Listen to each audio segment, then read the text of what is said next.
Pippi goes to the circus. Pippi goes to the circus. By Astrid Lindgren. Pictures by Michael Chesworth. Way out at the end of a tiny little town was an old overgrown garden, and in the garden was an old house, and in the house lived Pippi Longstocking. She was 9 years old, and she lived there all alone. She had no mother and no father, and that was of course very nice, because there was no one to tell her to go to bed just when she was having the most fun. And no one who could make her take cod liver oil when she much preferred caramel candy. Once upon a time Pippi had a father of whom she was extremely fond. He was a sea captain who sailed on the great ocean, and Pippi had sailed with him in his ship until one day her father was blown overboard in a storm and disappeared. But Pippi was absolutely certain he would come back. Her father had bought the old house in the garden many years ago. While Pippi was waiting for him to come back, she went straight home to live at Villa Villaculla. That was the name of the house. Two things Pippi took with her from the ship. A little monkey whose name was Mr. Nielsen. He was a present from her father, and a big suitcase full of gold pieces. Pippi also had a horse of her own that she had bought with one of her many gold pieces the day she came home to Villa Villaculla. Beside Villa Villaculla was another garden and another house. In that house lived a father and mother and two charming children, Tommy and Annika, who often wished for a playmate. And when Pippi Longstocking moved next door, they got the best playmate any child could wish for. This is the story of one of their adventures together. A circus had come to the little town of Villaculla, and all the children were begging their mothers and fathers for permission to go. Of course, Tommy and Annika asked to go too, and their kind father immediately gave them some money. Clutching it tightly in their hands, they rushed over to Pippi's. She was on the porch with her horse, braiding his tail into tiny pigtails and tying each one with red ribbon. "I think it's his birthday today," she announced, "so he has to be all dressed up." "Pippi," said Tommy, all out of breath because they had been running so fast. "Pippi, do you want to go with us to the circus?" "I can go with you most anywhere," answered Pippi, "but whether I can go to the circus or not I don't know, because I don't know what a circus is." "Does it hurt?" "Silly," said Tommy. "Of course it doesn't hurt. It's fun.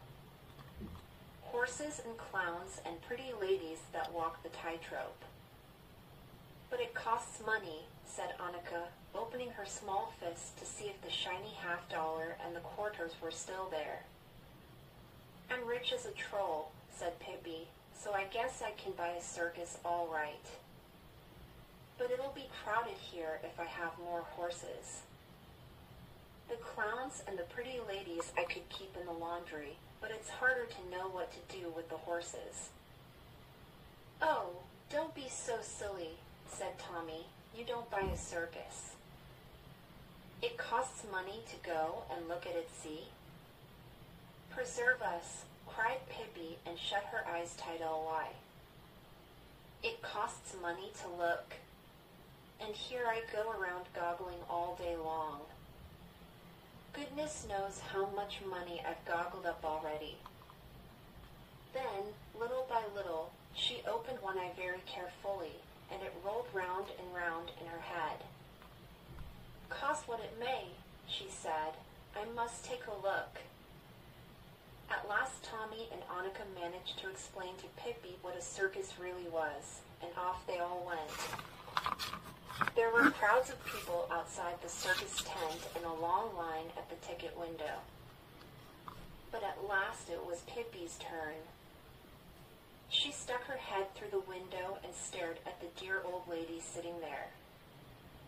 "How much does it cost to look at you?" Pippi asked. But the old lady did not understand what Pippi meant. Little costs $1.25 in the grandstand and 75 cents on the benches and 25 cents for standing room. Pippi put down a gold piece, and as she absolute LY refused to accept any change. The lady gave her a ticket for the grandstand and gave Tommy and Annika grandstand tickets too without their having to pay a single penny.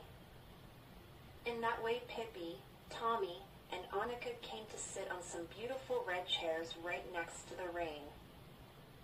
Tommy and Annika turned around several times to wave to their schoolmates, who were sitting much farther away. "This is a remarkable place," said Pippi, looking around in astonishment. On a platform nearby, the circus band suddenly began to play a thundering march. Pippi clapped her hands wildly and jumped up and down with delight.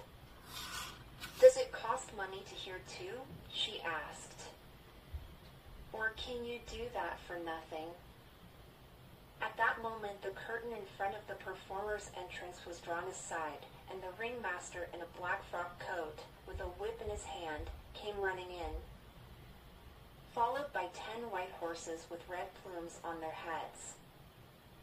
The ringmaster cracked his whip, and all the horses galloped around the ring.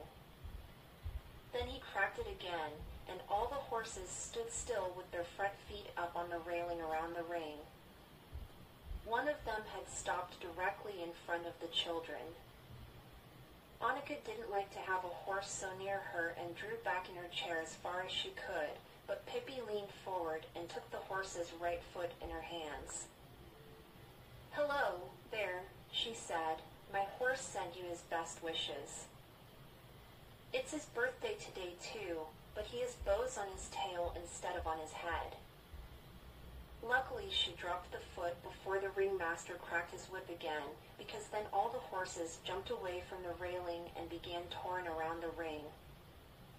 When the act was over, the ringmaster bowed politely and the horses ran out. In an instant, the curtain opened again for a coal-black horse. On its back stood a beautiful lady dressed in green silk tights.